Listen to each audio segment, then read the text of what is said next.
Team India allrounder శివం దుబేపై భారత మాజీ cricketer Akash Chopra ప్రశంసలు కురిపించాడు.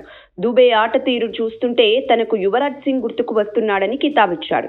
టీ20 ప్రపంచ కప్ జట్టులో ఈ ముంబై బ్యాటర్కు ఖచ్చితంగా చోటివ్వాలని బీసీసీఐకి విజ్ఞప్తి చేశాడు. ఆఫ్ఘనిస్తాన్తో టీ20 సిరీస్లో శివం దుబే అద్భుత ఆట తీరుతో ఆకట్టుకున్నాడు. 3 మ్యాచ్లలో 124 పరుగులు సాధించి ఈ పేస్ ఆల్రౌండర్ 2 వికెట్లు తీశాడు. తద్వారా టీమిండియా క్లీన్ స్వీప్ విజయం సాధించడంలో కీలక పాత్ర పోషించి ప్లేయర్ ఆఫ్ ది సిరీస్ గా నిలిచాడు. గాయం కారణంగా దూరమైన హార్దిక్ పాండ్యా స్థానంలో వచ్చిన దుబే అవకాశాన్ని పూర్తిగా సద్వినియోగం చేసుకున్నాడు. ఆల్రౌండర్ ప్రదర్శనతో సత్తా చాటి ప్రపంచ కప్ రేసులో తాను ఉన్నానంటూ సెలెక్టర్లకు గట్టి సందేశమే పంపాడు. ఈ నేపథ్యంలో ఆకాష్ చోప్రా దుబే ఆట తీరుకు ఫిదా అయ్యాడు. అచ్చం యువీ మాదిరే బౌలర్లపై ఆధిపత్యం కొనసాగిస్తూ దూకుడు ప్రదర్శించగలడన్నాడు. శివంను లోయర్ ఆర్డర్లో ఆడిస్తేనే ఇంకా మెరుగైన ఫలితాలు ఉంటాయని అభిప్రాయపడ్డారు.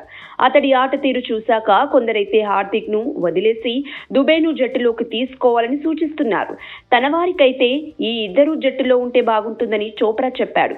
ఐపీఎల్లోనూ దుబే ఇలాగే రాణిస్తే టీమిండియాలోకి రాకుండా అతడిని ఎవరూ ఆపలేరు అంటూ మాజీ ఓపెనర్ తేల్చేశాడు.